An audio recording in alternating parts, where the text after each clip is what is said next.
I suggest to my students that we can look at certain reliability of evidence. So there are different degrees of evidence that you can look at to give yourself a better sense of whether that memory is reliable. And that's true for current memories in one's lifetime now, not just past life.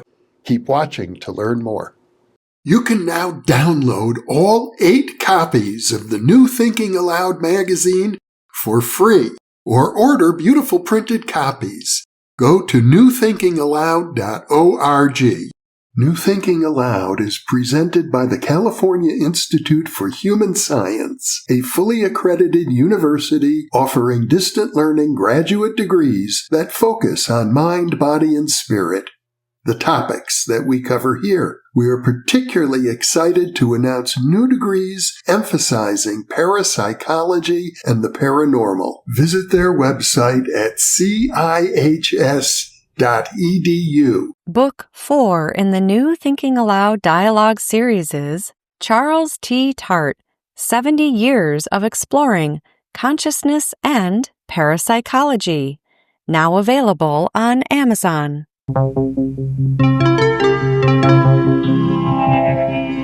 Thinking Aloud. Conversations on the leading edge of knowledge and discovery with psychologist Jeffrey Mishlove.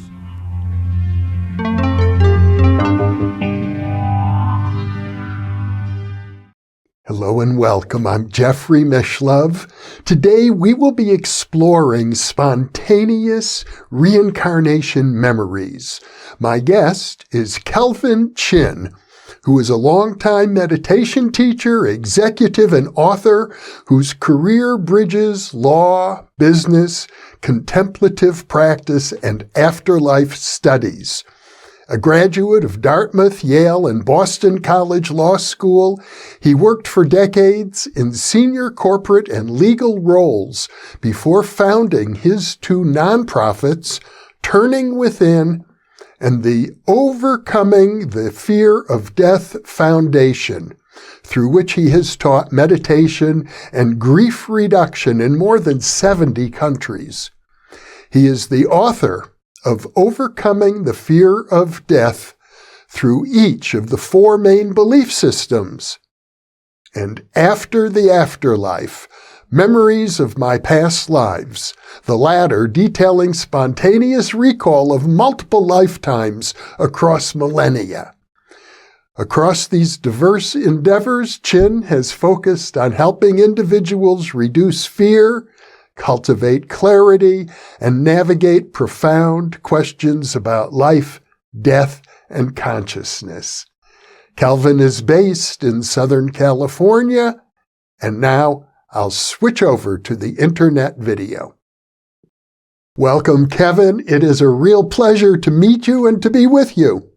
Yeah, good to see you, Jeff. One thing I didn't mention specifically in our introduction, and I think it would be an important starting point for our interview today, is that you were deeply involved in the TM movement and with Maharishi Mahesh Yoga, even when you were, I believe, an undergraduate student. Yeah, I was a teenager. Yeah, exactly. Yeah. And you mentioned to me in a previous conversation that you actually met him at some point back then in the 70s. A couple times, yeah. I was very stressed out. That's why I learned. So we're going to get into what people refer to as spiritual stuff today in our conversation, but that's not why I got into meditation. So I got into meditation. I was a teenager. I was really stressed out. That's why I learned. And back to the shaved head thing. I did not want to shave my head like, some of the other groups, meditation groups. And I thought, oh, wow, this TM thing, they're talking about cortisol, going down and stress being released. That was what I needed. And, by the way, I didn't have to shave my head like some of these other meditation groups. So my hair was down to here, it was part in the middle, So, in other words, you were considering the Hare Krishna movement. Well, I didn't want to mention, but yeah, that was one of them that came through the campus and was trying to pitch us and trying to get us to get involved with them. But yeah, that was not, not in the cards for me. So I learned TM. I studied personally with Maharishi a couple of years later, and then a few years later again. I studied with him personally a couple of times. Then I became a TM teacher, taught worldwide for about 10 years, almost 10 years with his organization. They went off in different directions, got into other things, Vedic architecture, this and that. I was not really interested in that other stuff, so I wanted to stay focused teaching on meditation. I left the organization, and now what I teach I call turning within meditation. I've removed all the cultural trappings from the teaching. And so I teach Muslims, I teach Buddhists, I teach people from all over the world from different religions or cultures or no religion. They don't have to have any cultural or religious beliefs or whatever. I just help everybody. So I'm in 71 countries now. But I give Maharishi credit for being the guy who finally came out of India and said, meditation can and should be easy. It should not involve controlling the mind and clearing the mind of thoughts and all of that stuff that, you're aware of, because I know you learned it back then too. Unlike you, I never rose in the movement. I never became a TM teacher, and I certainly never became responsible for the international development of the Maharishi's organization, which you were deeply involved in that. Yeah, I taught I was the first national leader for his organization in Hong Kong.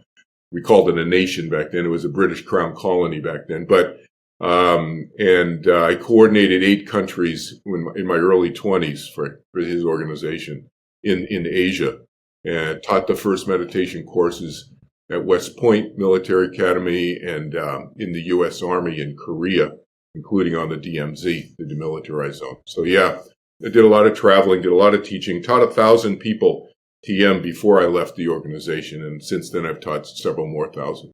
Now, the reason I bring it up, of course, is that it's my impression that people who engage in practices such as meditation are going to be prone to having spontaneous reincarnation memories. And it was in that context that your own memories began to, I'll use the phrase, bubble up. Yeah, that's exactly what happened. They completely spontaneous. As you say, they just bubbled up out of, obviously my deep subconscious or something. But in my mind, I was like, where did this come? This came from nowhere. I was not into reincarnation. I did not believe in past lives or reincarnation at the time I started having these experiences. I just called them experiences. I didn't know initially that they had anything to do with past lives until other jigsaw puzzle pieces started coming together. But I did not believe in heaven. I didn't believe in an afterlife after biological death either. I mean, I went to church because my parents made us go to church at Sunday school, but didn't really. I just thought I didn't really believe everything. I thought it was nice stories to make people feel good. So I thought, oh, that's fine. No harm, no foul kind of thing. But I didn't really believe substantively the content, when I went to Sunday school. But later, you're right. I think the meditation definitely opened me up more to, we'll call it myself, my memories and myself, because I started getting rid of the stress that I initially learned meditation. That's why I learned meditation, to get rid of the stress. So I got rid of that layer, whatever, layers, many layers of stress, and then started opening up energetically, I think, several years into the meditation. I'm under the impression that meditation and related types of tools like concentration, visualization, even things like self-hypnosis can be very useful for people who wish to explore these realms. And I'm sure that you're not the only person who has had many spontaneous memories bubble up like that, although, there may be only a handful of people who have gone so far as to have written a book about it, as you have done.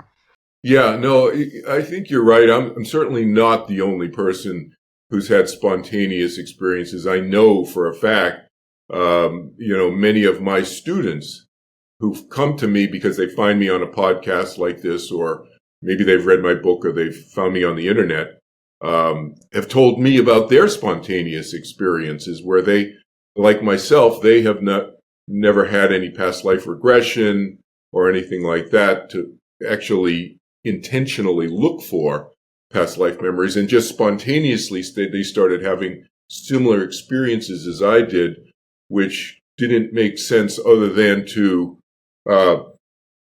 interpret them as perhaps past life memories. I use these words, as you and I have discussed before, perhaps, past life memories and interpretation, because I think that's what they are. These are interpretations of experiences. Now, the experience is a genuine experience. You can't question somebody's experience. It's their subjective experience. What can we say objectively about it? Well, I always say to my students, the first thing I say to my students is, first of all, don't waste your time trying to prove that your experience or your past life memory is absolutely correct, because it's a subjective experience, and all subjective experiences are open to interpretation. And everybody knows that our memories are faulty. So, they're flawed. They're not perfect.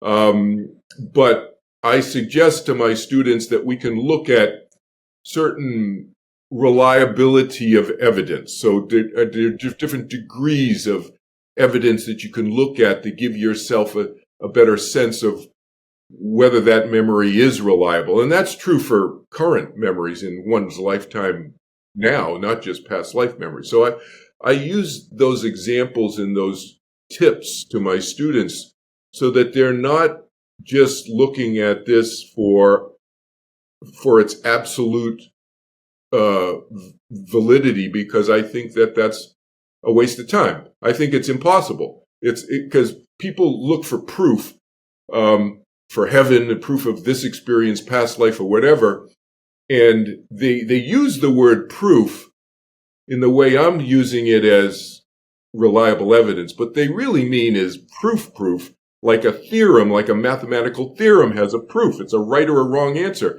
And I think that's a waste of time, because there's no absolutes in terms of any of this. And I tell my students that, okay, here are my experiences. Here's how it happened. My interpretation is that it's a past life memory, and here's why my interpretation is that. But I'm open to another possible interpretation if somebody comes up with something that makes sense to me. But I haven't found anything else that's made sense yet. That's how open I am to the whole thing. I think that's a very healthy attitude. One alternative explanation might be you're tapping into what some people call the Akashic records, a database of sorts that includes all the experiences of every sentient being throughout time. So it could be that. And the mystics, of course, of every culture say we're one with everything. So there are many different ways to approach this, but let's talk about how it began. Sure. So the first thing that happened to me in my mid-20s was that I had a dream. I had no idea, like I said earlier, that this had anything to do with anything past life or whatever. I just had a dream. Actually, it was a nightmare. It was a bad dream. It was a very emotional, bad dream. And I just thought it was a bad dream. I've had tons of bad dreams before then, growing up as my first 20-something years. Every once in a while, you have a nightmare. And I've always viewed that as a release of stress, of tension, and whatever in my emotional, some capacity is I'm getting releasing it during the night. And we call it a nightmare. Okay. I just thought it was that. But it was so powerful, that particular unpleasant experience was such a powerful thing. It obviously left an impression in my consciousness. And about 6 or 8 months later, I was on a meditation. We call it a meditation retreat. It was a bunch of TM teachers over in Switzerland, and I think there were 500 or 1,000 of us spread out in different hotels in Switzerland and France and so forth at the time, something like that. But I know there were 75 guys in my hotel in right outside Interlaken in Wilderswil, Switzerland.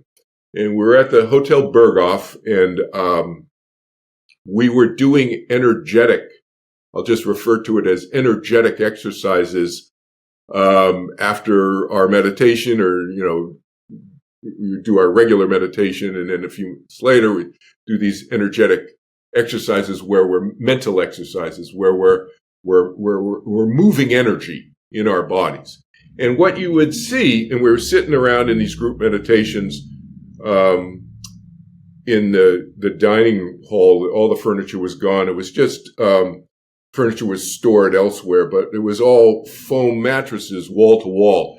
And so what you would see, if you were an observer, you'd see these guys sitting there meditating, and then after a while, some of them start wiggling around, and they're having these energy movements, what some people refer to as Kundalini energy movements and so forth. We called it something else. We called it the TM City program or whatever, but SIDDHI.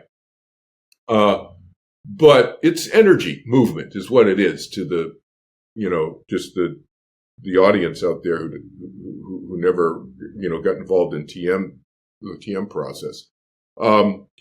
And most of the guys would be like hopping around. They're like hopping like frogs. That's what they're looking like, They're not levitating. They're not flying. They're hopping around. Okay. And they're getting energetic movements.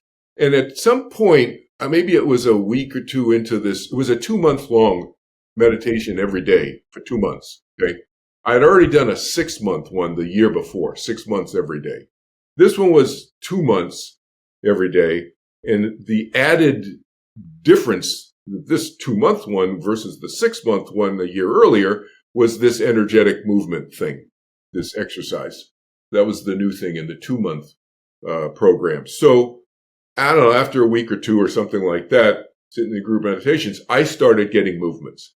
And then at one point, I flipped over on my back, completely spontaneously. It was, I'm sitting there on the foam, just like everybody else is. And I was away from the wall, obviously, because when this happened, my legs flipped back behind me. So I didn't hit the wall. My legs were behind me. I'm out like this, and I'm in this position like this with my arms stretched out to the side. I'm lying on the foam now. I started sitting, and now I've flipped over energetically, just pushed me onto my back. And my legs are kind of up in the air.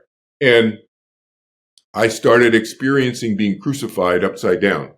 And so I had all the emotions, the physical pain, the mental confusion, all of that was going on. I was reliving this experience. And this went on every time we had the group meditation. So it went on for at least a couple more weeks. It turned out it went on for months after that. But after a couple of weeks of this, I was out for a walk. We would always go for a walk. We called it walk and talks after lunch and after dinner for about an hour. So we get some cardiovascular exercise, because otherwise we're doing yoga and then meditating and then group meditation. Yoga, meditation, group med, doing a little pranayama, alternate nostril breathing kind of stuff. That's it. So we would go out for walks. It was part of the required program to get some exercise. So I'm out for one of these walks after lunch with my friend George Hammond, and I mentioned to him about the dream that I had had 6 or 8 months earlier, and I just started telling him the dream. I said something simple like, I had a dream, George. I haven't told you about this. 6, 8 months ago or something, and it was really upsetting. He then finished the dream. He told me the whole dream. He told me the rest of my dream, where I was, what I was wearing, lying in a ditch on the side of the road, and all of this, my sandals. He told me what I was wearing. And I said, how did you know that? Because I never thought of George as a psychic. He was a mergers and acquisitions global lawyer in big law firms. And he said, well, I saw you there. I said, what do you mean you saw me there? He said, well, I was there with you 2,000 years ago, and I'm the person who found you that next morning. So he said, you've been talking about getting crucified in these group meditations. You're reliving this experience. You don't know where that's from?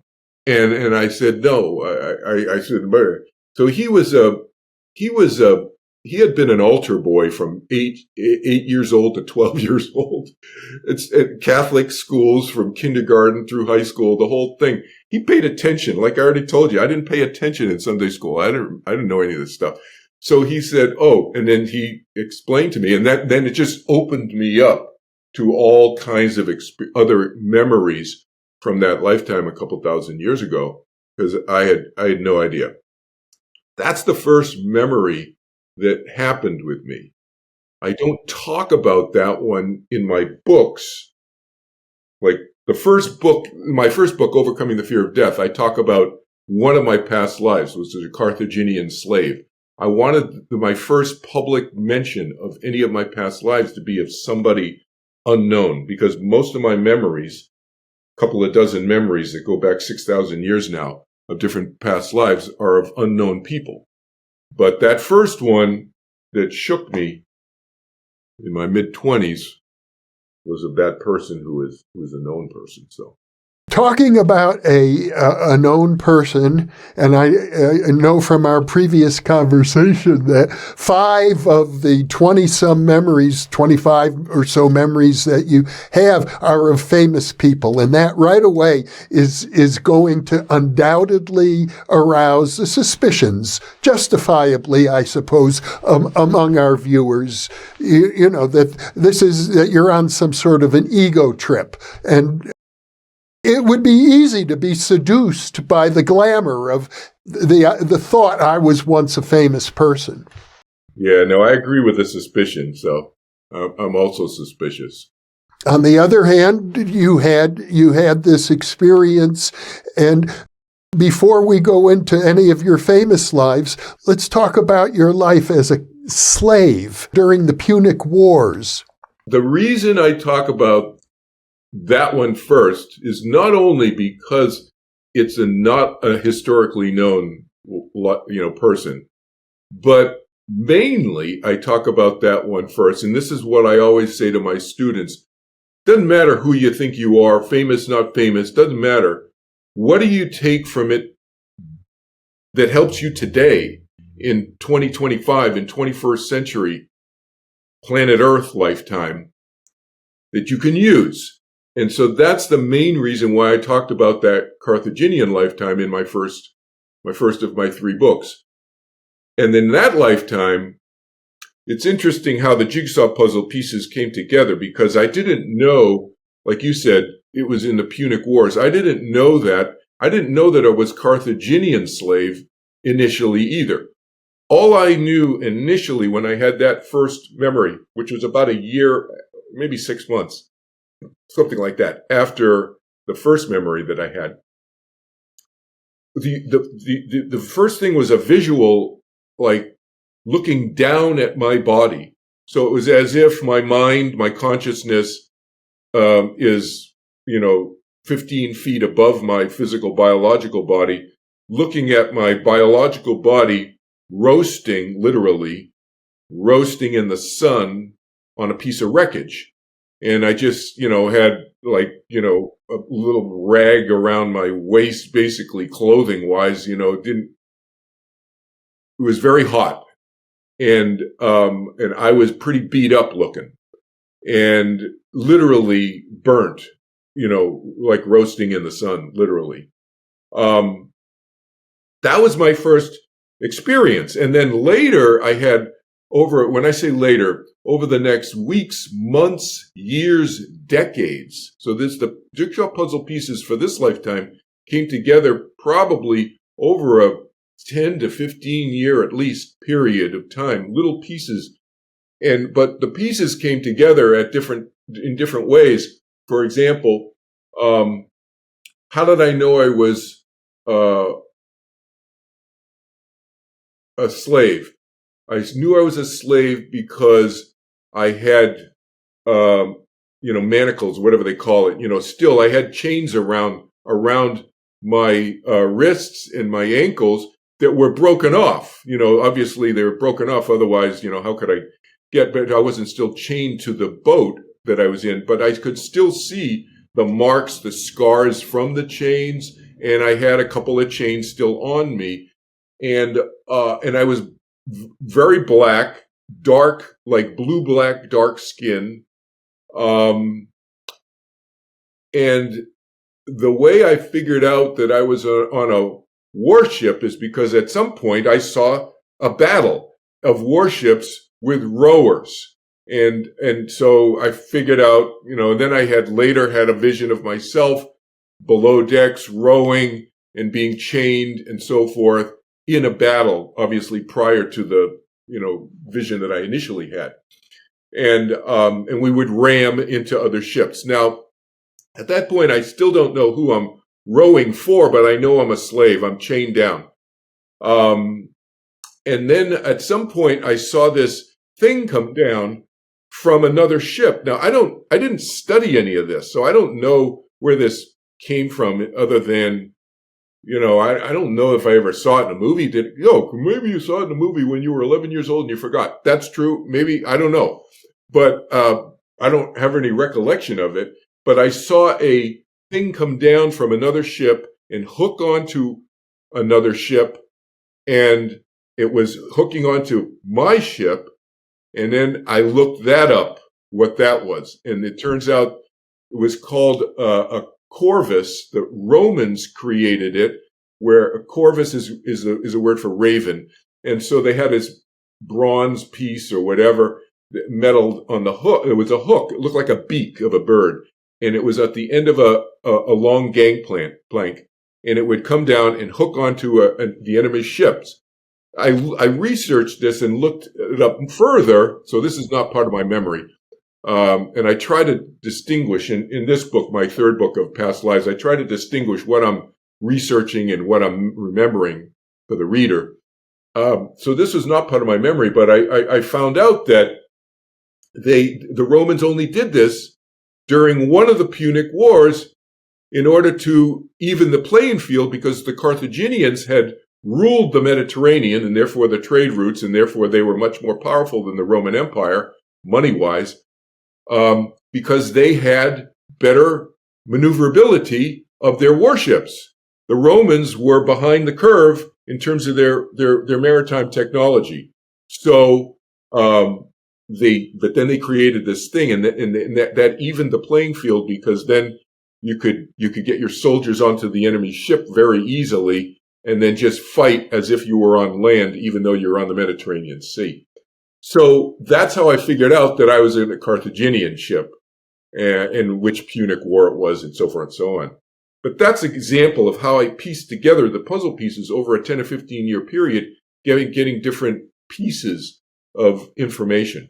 An important point here is that when you had this experience, it came with a sense that it was first person, that this was you having the experience. It wasn't as if you were a third person observer looking at, something that might have been a dreamlike image. It felt like this was me.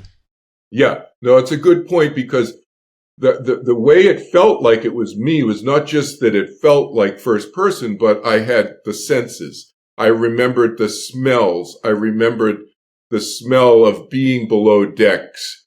And, it's really disgusting smell, to be honest, if you think about it, because they're not letting us go to the bathroom anywhere else, and so forth.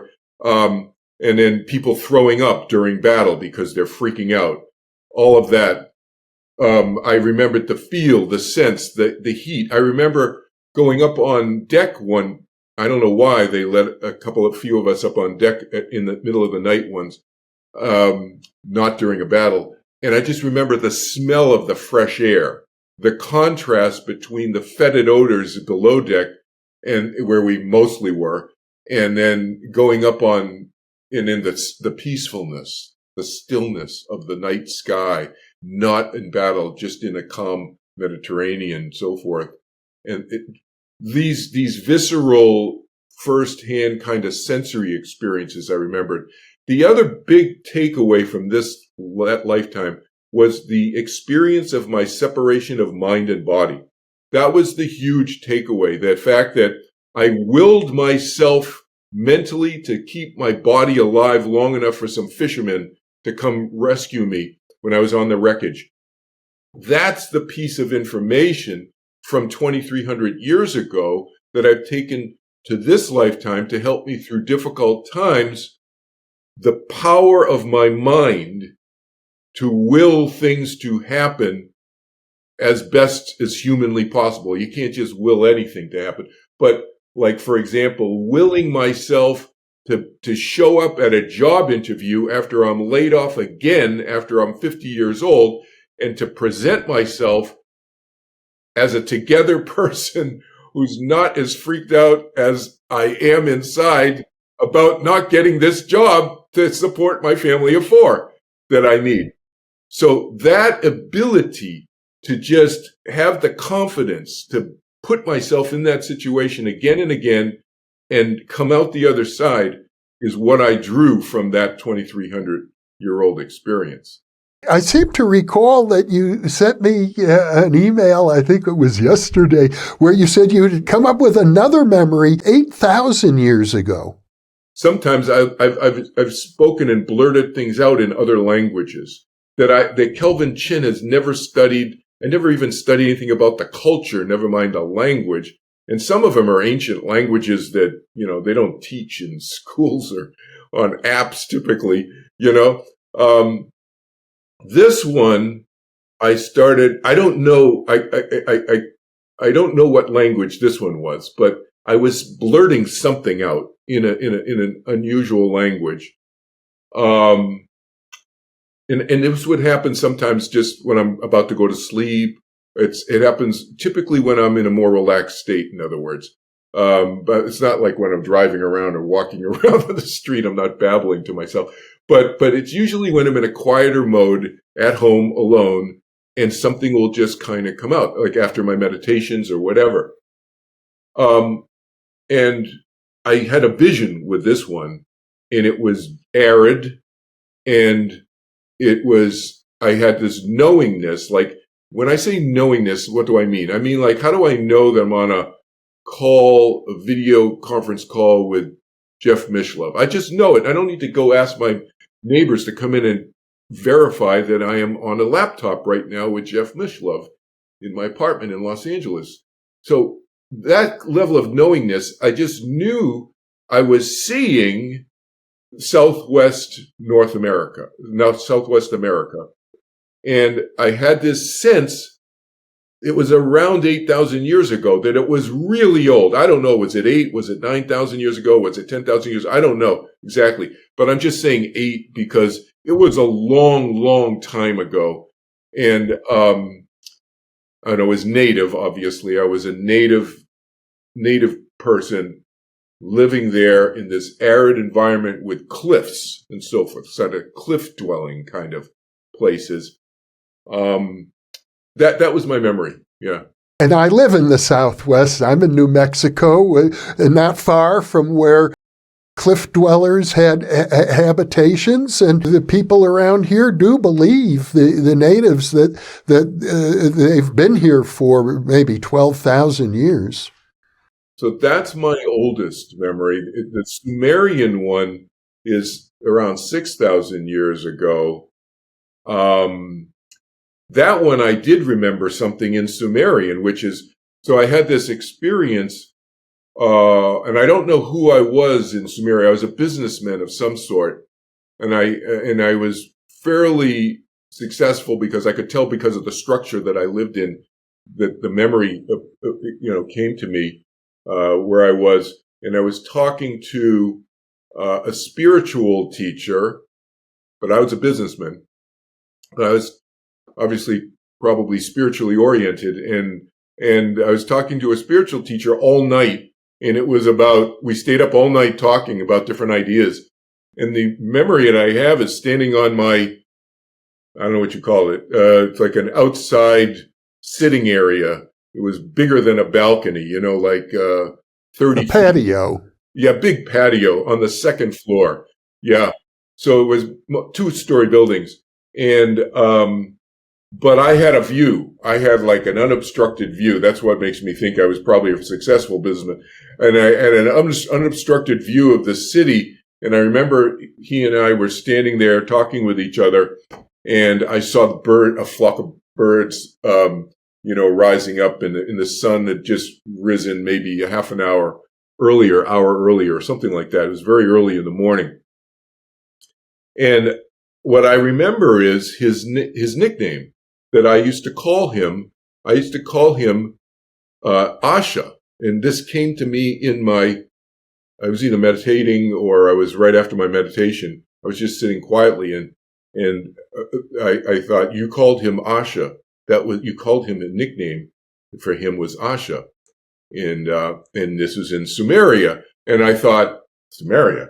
So I finished my meditation. I got up and I looked up, is there a word called Asha in Sumerian? And there is. And it means cosmic order.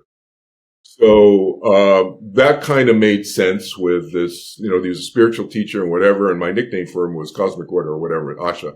They called him that. So, again, back to your original point, could this be Kelvin's imagination? Sure, it could be. But, where does this come from? How did I know this? I don't know. Could I have tapped into the Akashic records, this, what I call the superhighway of data that exists of all experience energetically out there? Sure, that's possible too. I think the distinguishing feature that I point to, is what you said, Jeff, which is there's an I-ness to it. There's something about that it's having a first person experience. And I point to sometimes, as I did earlier, the sensory experiences that this first person, me, seems to be having along with it, like being in battle in the Middle East in the Crusades and feeling the grit of the sand, the little teeny rocks in my teeth, during the battle, because you get these 1,400-pound war horses. And, I was huge back then, and I'm probably about 350 pounds on top of a 1,400-pound war horse. And you get all of these hundreds of war horses on the desert kicking up all this dust. So you naturally would get, stuff stuck in your teeth, just the rocks, dust and the sand and everything. So that kind of, to me, gives me a little bit, to use the term I used earlier, a little bit more reliable evidence that maybe the me-ness of it, the first personness of it, maybe there's some reality to it. Maybe. As I recall, Kelvin, most of your memories are of being a male in your past lives, but not all of them. Right. Yeah, not all of them. And not all of them being human either. So, I remember being a female. I don't have a lot of memories of that, but I have we'll just leave it at this. I have a very explicit memory from that lifetime, of being a female. And I also have memories of being on another planet. And I didn't see myself, but I could see my friends, what they looked like on the other planet. So, and I couldn't see my vehicle that was behind me. But I noticed in that other planetary experience that when I was walking out from my ship, which I'd landed in a shallow section of an inland sea, for some reason, again, the knowingness thing, I don't know. How do I know it was an inland sea? I don't know. It was, but I was walking towards my friends who were on the shoreline, closer to the shoreline. And I could feel the water on my skin, and it felt different from water that I experience on planet Earth against my skin as a human being. So there was something different about the feel of the water on my body. Again, I didn't see my body, but that's as close as I can get to. Well, you indicated that you saw your friends. Were they human? No, so they were not human looking. No, they had no hair. Well, they were like us with no hair. I just catapulted you and me into the non-human category.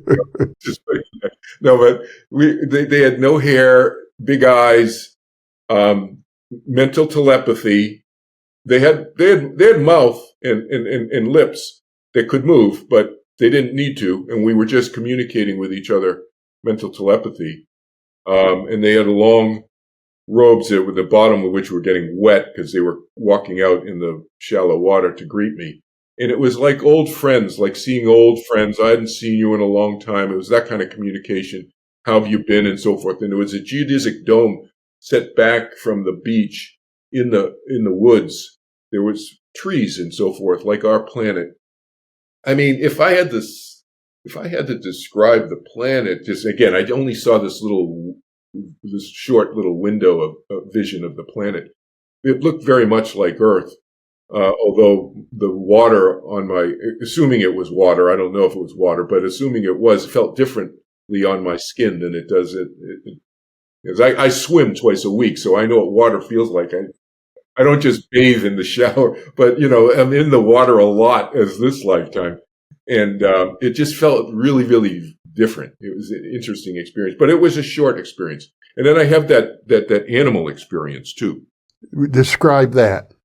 So the animal experience, and it's interesting that this animal experience happened between human lifetimes. So a lot of times people think that, we were animals before maybe, and then we became humans later. And I think that may be generally true for most people, but, I'm a little bit of an outlier. So I kind of do things a little bit outside the box, so to speak. And this lifetime, I had a memory of being an eagle. And it was after, I'm not exactly sure when it was, but I think I placed it in my book after my Buddhist monk lifetimes. I was several Buddhist monks. I'm not sure who I was as a Buddhist monk, but Tibet, China, and then another experience, Southeast Asia. But I remember thinking in my eagle lifetime, I was consciously aware, and I remember thinking that I really enjoyed the solitude of being an eagle. Soaring, I was just soaring at hundreds of feet up, or maybe 1,000 feet, I don't know how, way up above this landscape of wooded, no buildings, no human structures. Felt like Pacific Northwest, Alaska, maybe, I don't know. But that kind of huge expanse of wooded evergreens. But I remember thinking I enjoyed the solitude, and it reminded me of when I was a Buddhist monk. That's why I think it was after my Buddhist monk lifetimes. And I remember seeing, I was holding at one point in that lifetime, I was holding an animal, some sort of, I don't know, squirrel, rodent, some animal. I was about to eat him. But I was holding him, and he was belly up to me. And we were eye to eye. I was looking at him, and of course he knew that I was going to kill him, or he or she, right? And I took my talon and I swiped down, and I saw his spirit leave his body. So I remember that from my eagle lifetime, seeing the spirit of the animal that I killed, that I was going to eat, leave its body, right before I killed it. So it left the body, so I don't know if that happens all the time, but I know I've heard about that happening with humans sometimes, who will come back and talk about it from an NDE experience, near-death experience. Another feature of your spontaneous memories involves people you know in your present lifetime who you apparently interacted with in previous lives. And in your book, you mention a few examples of that. Several people who I know now. There's some people who I have been friends with before we had our memories, like George. There's other people like Sheba. I did not mention her in my book because I just met her a year ago. Somebody found me. she has an interesting story. So she found me because she was on a flight listening to a podcast that she often listened to, evidently. And I was being interviewed. And I was talking about my past lives. And she kept having this dissociating experience during her flight while she was listening to the podcast. She thought that's unusual. And she's a trauma therapist, so she understands about dissociation and so forth. And she's had her own spiritual experiences since childhood, off and on, I guess. I don't know all the details of those experiences, but that was how she first, quote unquote, met me via that podcast. She contacted me. She said she doesn't usually do this. When she contacted me, she said, I never do this. But she contacted me. She felt the need to contact me. She contacted me and she connected, she said, with my lifetime 2,000 years ago, like you're saying. It's like she felt she had some connection with 2,000 years ago with me. But the interesting thing is, so she lives in San Diego. I live in Los Angeles. So she talked to her husband about it and she said, I want to go meet this guy. So he said, yeah, you should go meet this guy. So we had lunch together and she had all of this trepidation, which was very unusual, she said, for her personality. Again, I'd never met her before. Although she had by then had taken my meditation class and so she knew me somewhat personality wise, at least through my meditation class, how I come across and all of that. She didn't know a lot about my past lives and stuff, but, so several months later, she comes up to have lunch or whatever, and she has all this trepidation, and she couldn't figure out why she was so nervous to meet me. And then months later, she actually wrote me a letter about this that describes this, and but she realized later that she had shared a lifetime with me when I was in the 1100s. So around 800 years ago or 900, 1,000 years ago, whatever, that she had shared a lifetime with me from then. So, and then you got my kids. I talk about my kids and my daughter and myself corroborating something like really weirdly that where she would call me her brother and I called her my sister. But we didn't know we each were doing that with our respective friend groups or, I used to work in law firms, so I used to do a lot of networking. So I would call up a lawyer and say, hey, it was great to meet you at the reception, let's talk, how, you have any kids? We were just kind of networking and, I'd find out about their family. And when I talked to them about my daughter, who was then at San Francisco State, as a student, I would say, oh yeah, my sister is a dancer. She's in the dance program. I mean, my daughter, I would just keep doing that repeatedly. And so finally I mentioned that to her after years of doing that, just catching myself. I didn't think anything of it. And then she said, I mentioned it to her. I said, I just got off this phone with this guy and blah, blah, blah, blah. And I said this, da, da, da. And she said, oh, Daddy, I've been doing that with you for years through all of high school. I call you my brother by mistake. Oh, my brother teaches meditation. My dad teaches meditation. So that's when something started rising up in me because I knew I had a connection with her from a couple of lifetimes, but I wasn't sure what our relationship was. And I knew in one lifetime from a couple thousand years ago, she was my daughter, but there was another lifetime I'd had this feeling about her a couple of 100 years ago. And that's when I realized about Frederick, his favorite sister, older sister, had died very young, 49 years old, and he died when he was 73 or 74 years old, something like that. Much later, his older sister died much younger. And he went into a depression for a month or whatever. Historically, they talk about this, built this temple in for her and so forth and so on in the 1750s or whenever it was. We're talking about the King of Prussia. Frederick the Second. Yeah. Frederick the Great is what his citizenry called him, Frederick the Great. So some of these kings and emperors and whatever call themselves great. That's a little hubris there, a little bit of ego issues. But Frederick the Second, his citizenry loved him so much because he set up an economy and so forth and was so successful in expanding Prussia that they called him Frederick the Great. It's probably for the best not to elaborate too much on these famous lifetimes. People can read your book. And I hope they do. I highly recommend your book. Let's also talk about the interval between lives. I'm under the impression you've also had experiences of what the Tibetans would call the Bardo plains.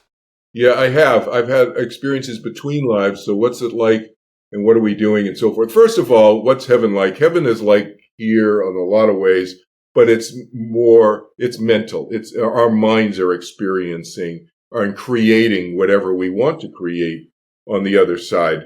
And I tell my students, it's like being on vacation.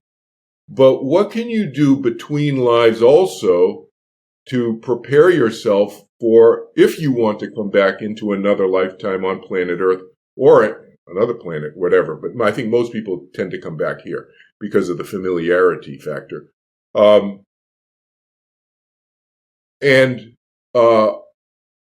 I suggest to my students to be conscious and strategic about when they come back. And don't just willy-nilly come back into any family that will take you. Because I think a lot of people do that. And then some people will be a little bit more strategic and they're attracted to certain soul and so forth, personality type and so forth. And so there's a little bit more thought in the process. I encourage my students to put a lot of thought into the process as much as possible. Now, you can't control everything, but I've been saying this for thousands of years. Control what we can control and let go of what you cannot control. So it's just a simple thing, a statement, maxim, but not always easy to effectuate. But I remember, for example, so this happened to me when I was swimming, and I swim laps, as I briefly mentioned, and I swim about 1,000, 1,100 laps a couple times a week. And so I'm doing in a lap lane, and I'm just swimming. And so I've been doing this for years. So it's not like I got to remember, I got to remember to do this. I got to remember that. The technique is down. So I'm just kind of in you could call a quasi-meditative mode. And I'm a kind of free-flowing thinking mode, basically, right? Till I get to the end and I got to turn and come back. Well, okay, I'm in one of those modes. And this was while I was writing my past life book, actually. It was, February of whatever year, I think it was 2023, where I was writing the book. And I was in the middle of writing the book, and this came to me where I knew that I had been Frederick the Great. I was also knew that I had been a World War II fighter pilot in the U.S. Navy, flying off aircraft carriers, and I flew off the USS Enterprise a number of times, and then in one of the battles in the Second World War in the Pacific, which I talk about in the book, one of the elevators, there were 3 elevators in the aircraft carrier, in the bow, one in the stern, and one in the midship, and it would take the planes up and down, so forth, and you'd land and they'd take it down and they'd refuel and rearm it, and then you'd come up at the other end, and then you could take off. Well, one of the elevators got severely damaged so that it was unusable. And I got stuck, I think, on Guadalcanal. I think I got stuck on the island and so forth because couldn't land back there on the aircraft carrier. So I had that whole memory. But back to the swimming experience, I had a memory in between lifetimes. I just had this, I saw myself while I'm swimming. Now I'm just in this kind of free-flowing mental mode. And I see myself looking down at planet Earth at World War I is going on. So I'm watching World War I in Europe happening, and I had this feeling about it. This is in between lifetimes. I'm having a memory of in between lifetimes. So I had this feeling in this memory that something was going to happen again, and things were going to blow up and be a mess on planet Earth again. So I had this sense, based on what? I think it was based on, so this was around 1917, 1918 or something like that. I'm up on planet Earth time. I'm in heaven, we'll say, observing planet Earth. What is that sense that something bad's going to happen in in a few more decades or whatever, a couple more decades, is that I think it was based on my experience of being a king of Prussia, fighting the Russians. And I knew the Russian mentality and how the Russians felt about the Germans. And those people, so so that's the sense that I had. Now, then I went back, and after I finished swimming, I went and looked up stuff. Okay, so this is the part that's not my memory. But then I looked up, based on this jigsaw puzzle couple pieces here, I went and looked some stuff up. So I call that following the breadcrumbs in my tips to my students. So I looked this up, and I found out that, in fact, Russia had surrendered to Germany in World War I. Now, people know the history. Germany lost World War I. But before Germany surrendered to, the British and so forth in World War I, Russia had already surrendered to Germany and had given up a huge amount of their population had died and so forth. They gave up a huge amount of money, all kinds of stuff they gave up to Germany, and I thought that was going to blow up in Germany's face a couple of decades later, because I knew the Russian mentality, having fought them in the 1700s. Hopefully that's not too confusing to people, but try to lay that out as clearly as possible. That's why I decided to come back, and I thought, and I was right about, because you're not always right about these predictions, right? But I had a sense, and I signed up, and I learned how to fly planes, obviously, and then I flew fighter planes off of in World War II in the Pacific, U.S. Navy. Well, I know there are a number of instances in your book where in one lifetime you benefited from lessons that you remembered from an earlier lifetime. Exactly. That's, to me, is the takeaway. To me, everything else is just cocktail party talk. Who cares who Kelvin Chin claims that he may have been in some other lifetime, whether he was an eagle, a Buddhist monk, or whether he was Frederick the Great, or whether he was this person or that person. Who cares? I agree with that. It doesn't matter. And I never thought I would be talking about this. I started having these experiences, as I mentioned, in my mid-20s. I never wrote down a journal or anything. I never thought I'd be talking about it, except with my friend George, who had started having memories 2 years before I did. So, but now here I am teaching classes and helping people with their fears about death and dying and so forth. But it's all about, how does it help me today? What can I use about this knowledge about myself that seems to be coming from somewhere? Now, okay, Kelvin's saying it comes from past life memories. Maybe it's not coming from there. Maybe it's coming from someplace else. Who cares? What matters is, how is it helping me today to live my life in 21st century Earth? I'm a pragmatist, and that's one of the personality traits. We talk all about personality traits in the last half of the book, right? And to me, that's one of my personality traits, being a pragmatist and so forth, that's carried throughout all my different lifetimes. How it's manifested is manifested in different ways, in different lifetimes. But there are certain personality traits, I think, that continue with us over the millennia. For one thing, I know that in our conversations, you've been very clear with me that you don't want your work having to do with the afterlife or reincarnation to be thought of as part of a religion. Right. No. To me, these are experiences. I help people from all religions or no religion. I mean, people who are not religious. It doesn't really matter to me. I'm here to help human beings. Last I checked, we're all on earth human beings. And however I can help them reduce their suffering, increase their contentment and inner peace. To me, that's my goal.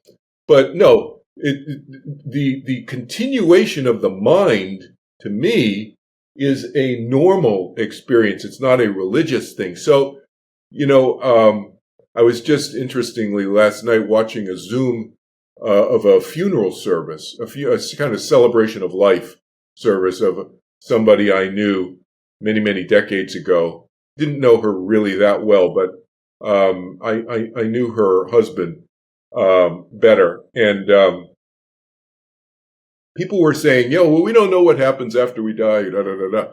And I think that's true for a lot of people. They don't know what happens after they biologically die.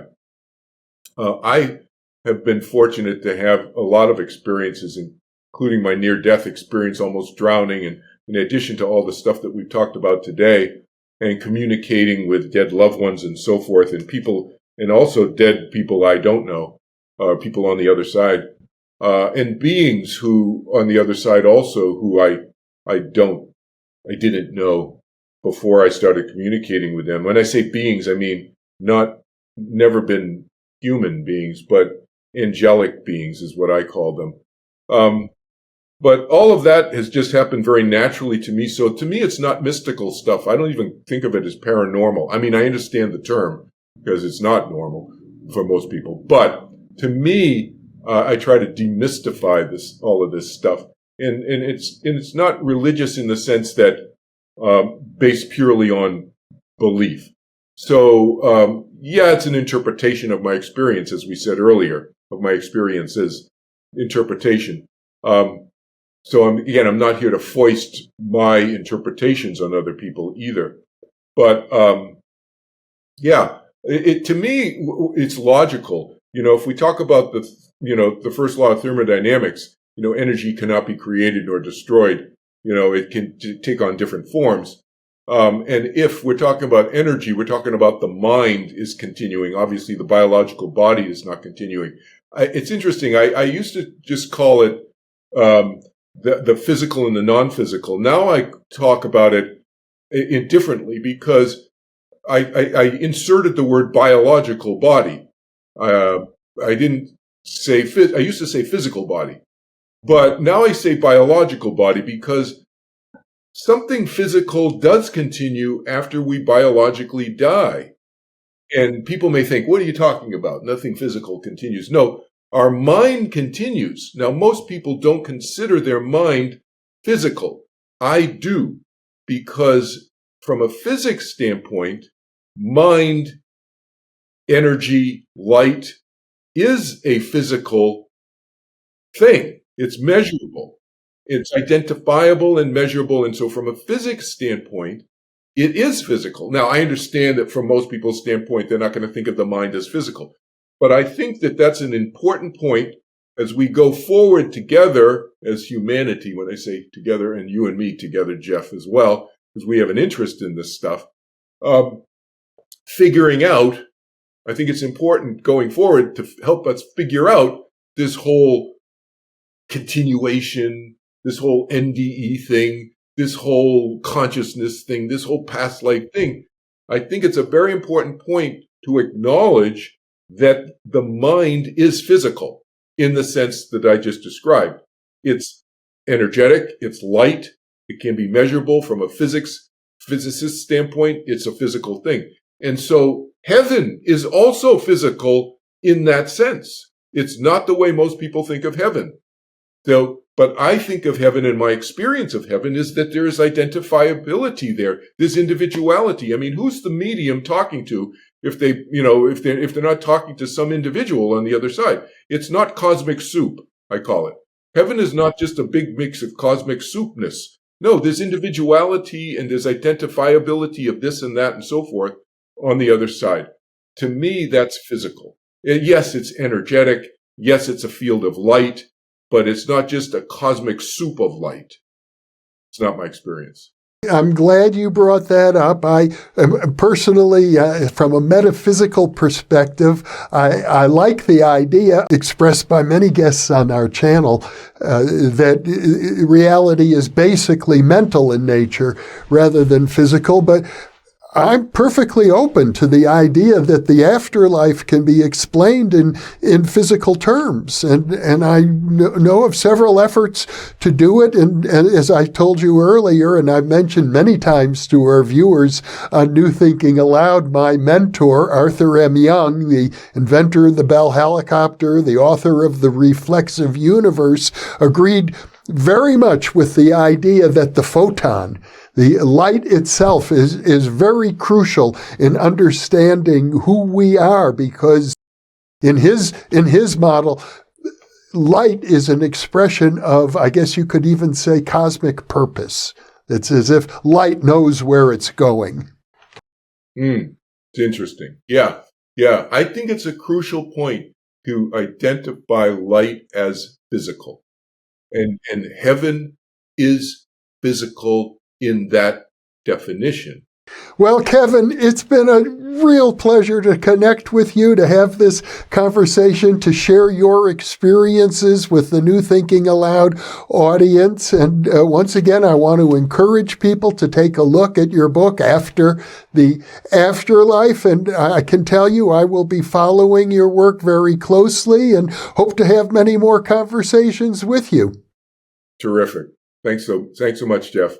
My pleasure. And for those of you watching or listening, thank you for being with us, because you are the reason that we are here.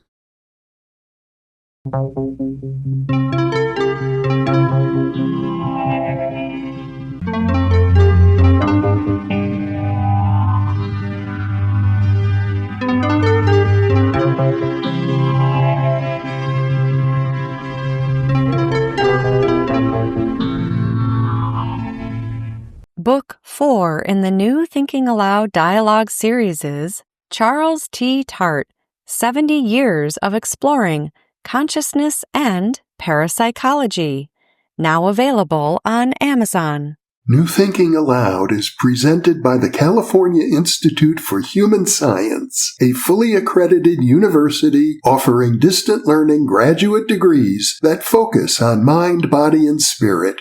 The topics that we cover here. We are particularly excited to announce new degrees emphasizing parapsychology and the paranormal. Visit their website at cihs.edu.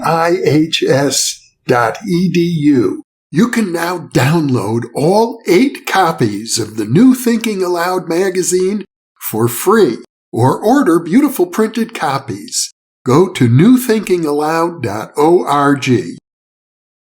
For early access to our videos and live stream events, sign up for our free weekly newsletter at newthinkingaloud.org.